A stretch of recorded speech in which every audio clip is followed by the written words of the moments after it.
Range বলতে আমরা কি বুঝি সেটা আগে দেখো। রেঞ্জ হচ্ছে এই ফাংশনটাকে যদি আমরা y is equal to ln √5 - x divided by √5 + x ধরে নেই, তাহলে রেঞ্জ কি? রেঞ্জ হলো y এর যে সকল বাস্তব মানের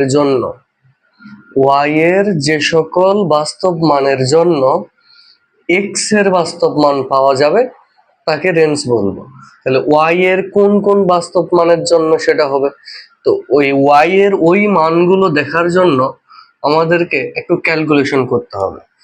এখানে লন এর পরিবর্তে আমরা এখানে লিখতে পারি e to the power y is equal to √5 - x divided by √5 + x। Okay, এই জায়গাটা কিভাবে লিখতে পারি একটু খেয়াল করি। আমরা লন মানে কি জানি? লন মানে জানি সেটা হচ্ছে ই ভিত্তিক লগ এক্স। লন এক্স মানে কি ই ভিত্তিক লগ এক্স। আমরা ধরে নিলাম যে এর মানটা হচ্ছে এন।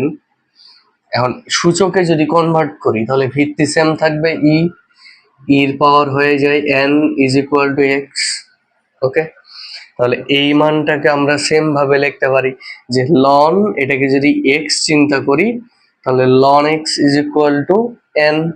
তাহলে আমরা এটাকে ধরতে পারি e to the power N is equal to X. Clear এই জিনিসটা?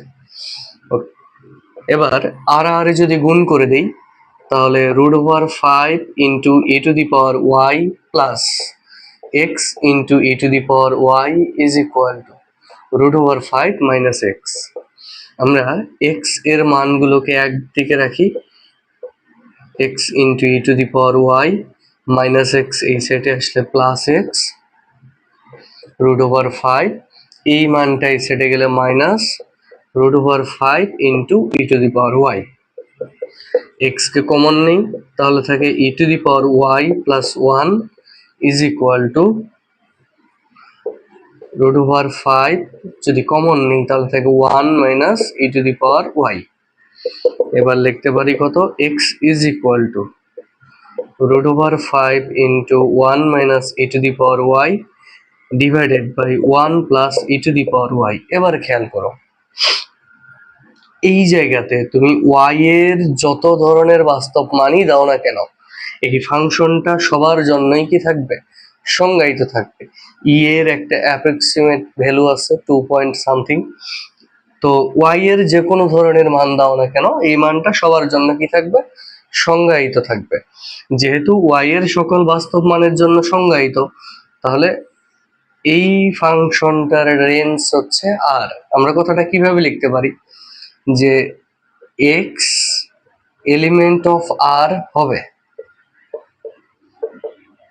যদি, মানে কি x এর মান অর্থাৎ এই ফাংশনটা বাস্তব হবে যদি y এর মানগুলো কেমন হয়? বাস্তব হয়, অর্থাৎ y এলিমেন্ট অফ আর হয়।